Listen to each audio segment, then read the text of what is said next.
बिस्मिल्लाहिर्रहमानिर्रहीम। अस्सलाम वालेकुम नाज़रीन। हज़रत सैयदना गौस आज़म रहमतुल्लाह के मुख्तलिफ़ वाक़यात हमने आपके गोशगुज़ार किए।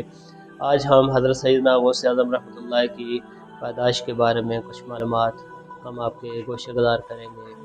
रवायात में आता है कि जब हज़रत सैयदना गौस आज़म रहमतुल्लाह की पैदाइश हुई तो उसी शब हज़रत मोहम्मद सल्लल्लाहु अलैहि वसल्लम हज़रत सैयद अबू सालेह रहमतुल्लाह के ख्वाब में तशरीफ़ लाए। हज़रत सैयद अबू सालेह रहमतुल्लाह हज़रत सैयदना गौस आज़म रहमतुल्लाह के वालिद मोहतरम थे और नबी पाक सल्लल्लाहु अलैहि वसल्लम अपने अंबिया के हमरा तशरीफ़ लाए और फरमाया, हज़रत सैयद अबू सालेह आपके यहाँ जो बेटा पैदा हुआ है ये औलिया अल्लाह है, यानी कि अल्लाह का वली है और मेरा बेटा और मेरा महबूब और अल्लाह का महबूब है। और जिस तरह नबियों में मेरी शान है ऐसी ही शान हज़रत सैयदना गौस आज़म रहमतुल्लाह के बारे में आपने फरमाया कि इनकी औलिया में ये शान होगी।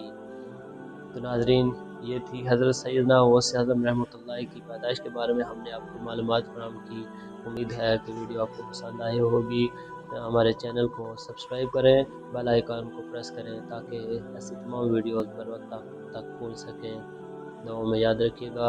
फ़ी अमानिल्लाह।